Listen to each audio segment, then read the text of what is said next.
dakwah Nabi di awal-awal ketika Rasulullah diutus umur 40 tahun itu berlangsung, istamarratid da'watu, dakwah sirran secara diam-diam, wa anzir ashiratakal aqrabin, diam-diam Nabi dakwah dari pintu ke pintu, dari rumah ke rumah, orang-orang khusus, belum diumumkan terang-terangan. Berapa tahun? 3 tahun. Padahal andai kata Rasulullah SAW mau langsung dakwah terang-terangan kemudian berhasil, kalau Allah mau menghendaki itu, Allah bisa atau tidak? Allah mampu atau tidak? Tapi Rasulullah SAW menunjukkan bagaimana sunnatullah ala ibadah. Bagaimana ketika itu Rasulullah SAW itu ngajak Quraisy untuk masuk ke dalam agama Islam, tapi Rasulullah diketawain. Bahkan ketika Rasulullah SAW sedang bersujud dekat Ka'bah, Rasulullah dilemparin kotoran. Ketika itu sampai Sayyidatuna Fatimah radhiyallahu anha dengan tangan mulianya membersihkan kotoran yang dilemparkan ke Rasulullah SAW. Itu berlangsung, itu dakwah jahran sampai Nabi diboikot. Amul Hisar, Nabi diboikot. Nabi bersama sahabat-sahabatnya yang bersama Rasulullah sama Abu Talib dan lain sebagainya, saudara pamannya, itu diboikot. Begitu dakwah, jangan ada yang dagang dengan Muhammad dan keluarganya dan sahabat-sahabatnya. Jangan ada yang jual beli dengan mereka. Jangan kasih mereka makanan dan lain sebagainya, ikhwan. Diboikot. Kemudian sampai ada rencana pembunuhan sampai Nabi mau hijrah. Itu berlangsung sampai Rasulullah hijrah. Itu belum perang, baru bil lisan itu sampai Rasulullah hijrah, ikhwan. Bismillahirrahmanirrahim. Radhiyallahu ankum. Al-i'dad lillahi lid-da'wati wa tahiyatil asbab. Wa fi muqaddimati ad-da'wah tatimmu tahiyatu asbab ad-da'wah wa tajmi'ul quwa wa mura'atu ma yahtajuhu al-hal wal waqi'.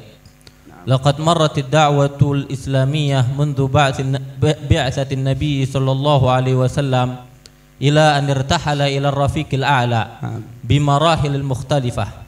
Istamarrat ad-da'watu sirran 3 sanawat thumma intaqalat ila marhalati al-jahr bil lisan دون القتال إلى الهجرة ثم انتقلت إلى حركة القتال المعتدين والبادئين بالقتال والشر إلى صلح الهديبية ثم انتقلت إلى القتال إلى قتال كل من وقف في سبيل الدعوة. وكان من جملة التهيئة أسباب الدعوة بعث الكتب ومراسلة الملوك والرؤساء العالم يدعوهم إلى الإسلام ونبذ ما هم عليه من الأديان الباطلة ونبذ ما هم عليه من الأديان الباطلة ثم اختيار الرجال الذين يقومون بهذه المهمة بشرط أن يكون كل رجل يتقن لغة القوم الذين بعثه إليهم. وهذا كله يدل على أنه ينبغي على المسلمين أن يهيئوا للدعوة الإسلامية وسائلها وأسبابها وألا تكون وليدة يوم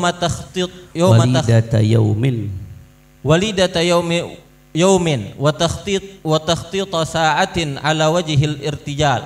وكان من جملة تهيئة الأسباب الدعوة التربية العملية لإخراج العالم الداعي الغيور لأن العلم بدون غيرة جامد لا شعور فيه ولا إحساس كما أن الغيرة وحدها بلا علم لا تصلح للقيادة والريادة والإرشاد.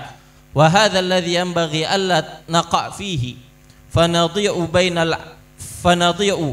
بين العالم بلا الغيرة ولا اهتمام على حرمة الله أو غيور متحمس لا علم عنده يضل المسلمين. Nah, sekarang permulaan, prolognya. Al-i'dad lid'a'wah tahiyatu asbabiha. Bagaimana mempersiapkan dakwah dan mempersiapkan sabab-sabab yang menjadi perantara terlaksananya dakwah.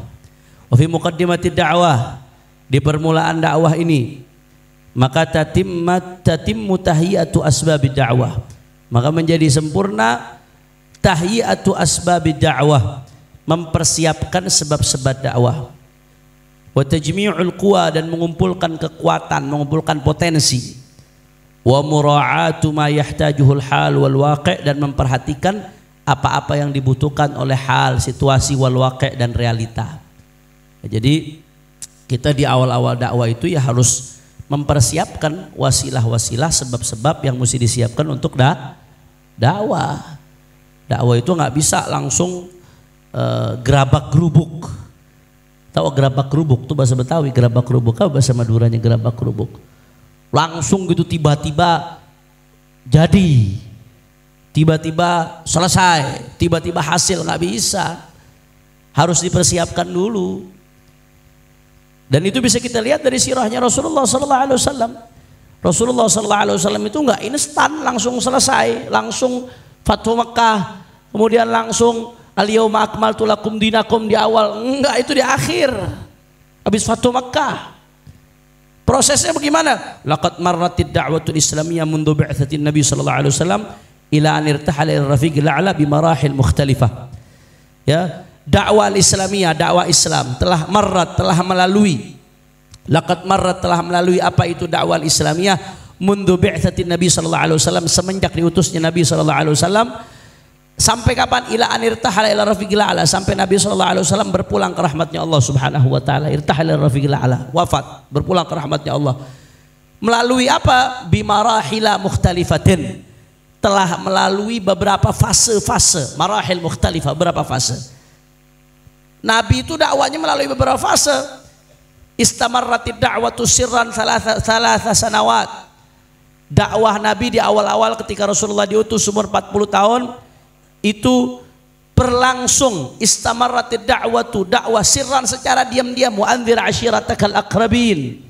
Diam-diam Nabi dakwah dari pintu ke pintu, dari rumah ke rumah, orang-orang khusus, belum diumumkan terang-terangan. Berapa tahun? 3 tahun.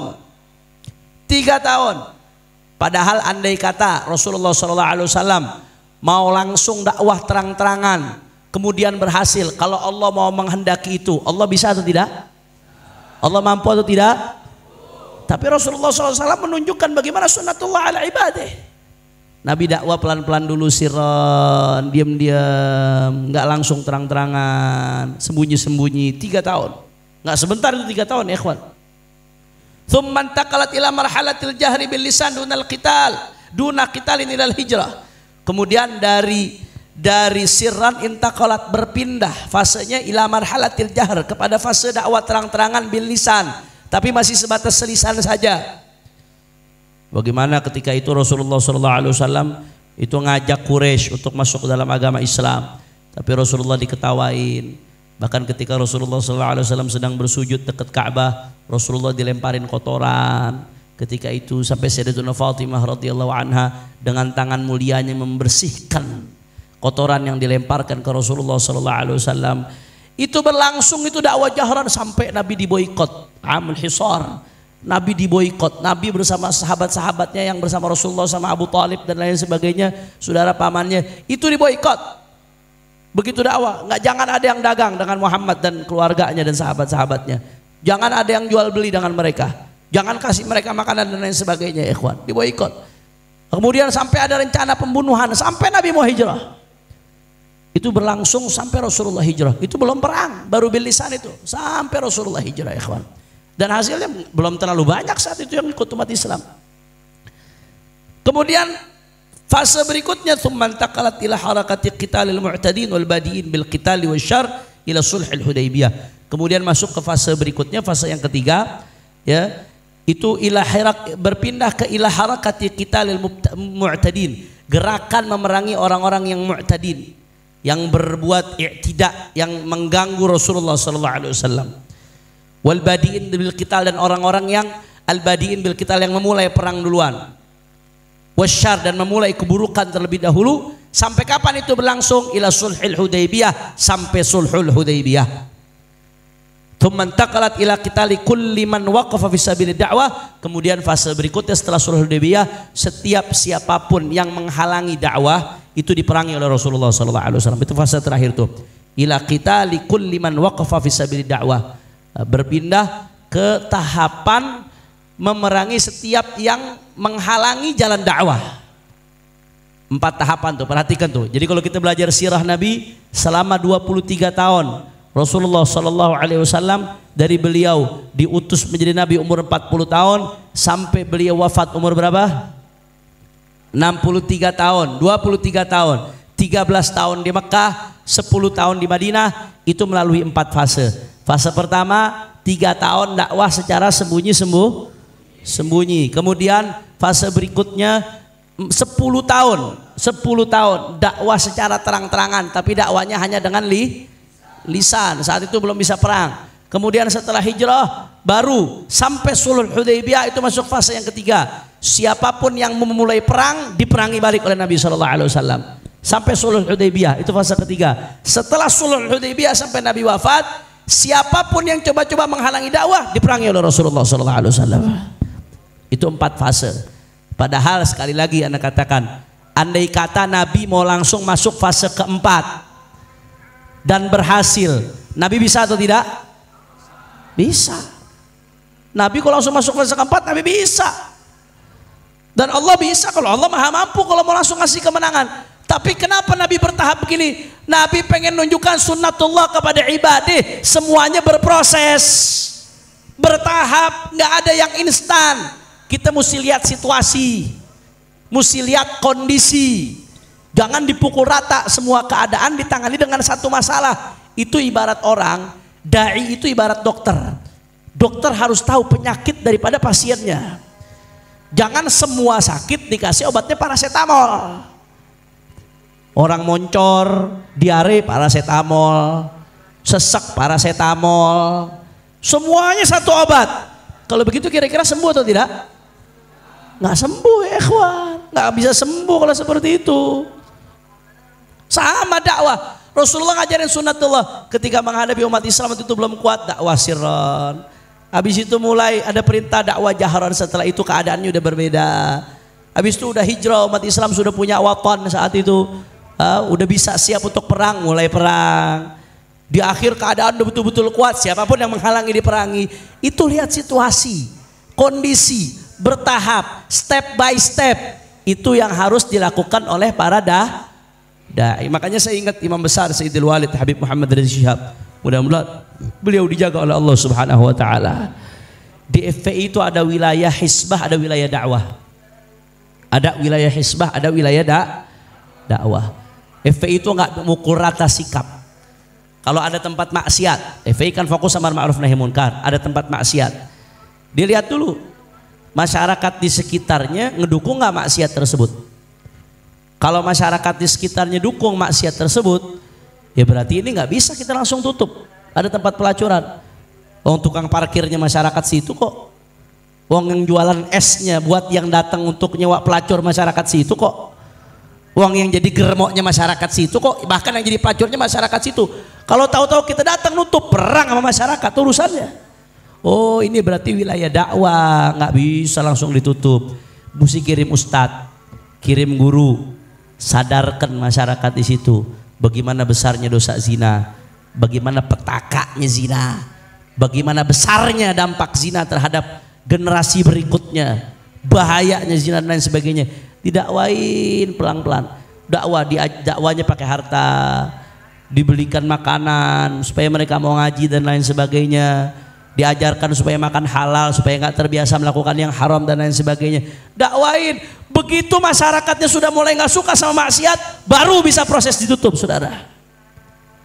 Kalau kita dari awal langsung, wah ini ada tempat pelacur nih, masyarakat di situ ngedukung, tahu-tahu kita main serbu, perang kita sama masyarakat, nggak tepat rangkanya seperti itu. Akhirnya bukan lawan tempat pelacuran, malah lawan masyarakat.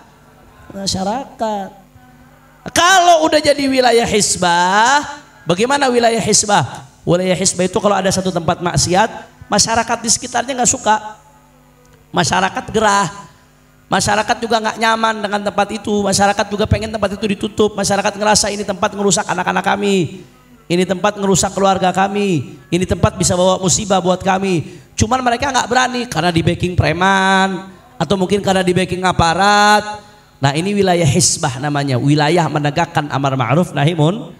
Datanglah ke tempat tersebut, kasih peringatan tempatnya suruh tutup, kasih peringatan, suruh tutup. Kalau nggak mau tutup juga lapor ke aparat dari yang paling rendah sampai yang paling tinggi, lapor ke pejabat dari yang paling rendah sampai yang paling tinggi, minta itu ditutup. Ini meresahkan masyarakat, ini bikin susah masyarakat, ini ngeganggu dan lain sebagainya, ikhwan. Kalau nggak bisa juga, baru di situ menegakkan amar ma'ruf nahi munkar. Jelas atau tidak? Nggak bisa sama, ada tingkatannya, ada fasenya, fase dakwah, fase amar ma'ruf nahi munkar. Itu di dalam FI. Dari mana kita ngambil pelajaran itu? Dari marahil, dari fase-fase dakwahnya Rasulullah. Kalau kita lihat ayat di Al-Quran, ayat-ayat Makkiyah sebelum Nabi hijrah, itu kebanyakan berbicara tentang tauhid, tentang keimanan. Karena memang masih banyak yang belum beriman. Bagaimana mau diajak menegakkan syariat? Beriman aja belum sama Allah Subhanahu wa taala. Nggak langsung banyak hukum di fase Makkah, banyakkan keimanan.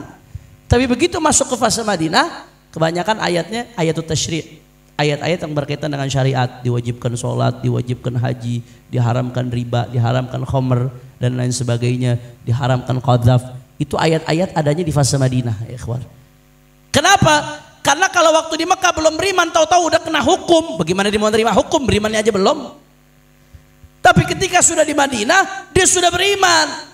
Maka kalau sudah beriman, yakin nggak ada aturan yang lebih baik dari aturan Allah, maka dengan gampang terima hukumnya Allah. Itu fase dalam dakwah. Jelas atau tidak? Faham? Nah, kita di masyarakat nih, masuk satu kampung, sholat aja enggak. Bagaimana ente ngomong politik Islam di situ? Ente masuk satu kampung, isinya mabok semua kampung tersebut. Terus ente mau ngomong, kita mesti menegakkan syariat dan khilafah. Wah, sholat aja belum di kampung itu. Mabok masih depan muka kita. Bagaimana diajak politik Islam? Politik Islam ya bagian dari syariat. Tapi itu bisa dijalankan kalau orang sudah menjalankan syariat Orang udah mau sholat, udah menjalankan kewajiban, baru masuk ke situ. Ada tingkatan-tingkatannya. Lihat-lihat juga kalau dakwah. Jangan dipukul rata. Ente masuk ke satu daerah, sifat-sifat wajib bagi Allah aja nggak tahu. Jangan bicara tentang sistem pemerintahan Islam dulu. Ajarin sifat wajib dulu, ajarin sifat mustahil dulu, ajarin sifat jaiz. Kenalin dulu Rasulullah sallallahu alaihi wasallam. Sehingga dia nanti dengan mudah menerima syariatnya Rasulullah sallallahu alaihi wasallam.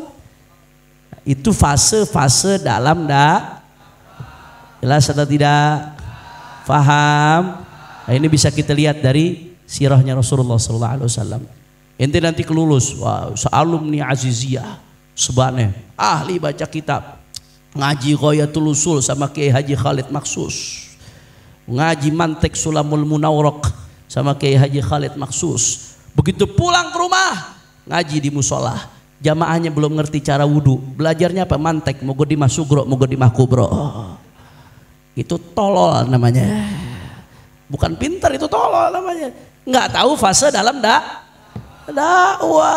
haba-haba perlahan. Ajarin dulu Safinatun Najah tetangga ente, biar dia tahu cara sholat, cara wudhu. Habis itu bertahap, naik baru. Jangan semuanya ada fasenya. Nah, ini nih marahil dakwah dalam Rasulullah SAW ini menjadi contoh bagi kita. Dakwah nggak instan, ada fasenya, ada tingkatannya. Nah, disitulah pentingnya bagaimana kita ada murabbi, ada guru yang membimbing kita di dalam mengenal fase-fase tingkatan dakwah. Jelas ya? Nah, bertahap.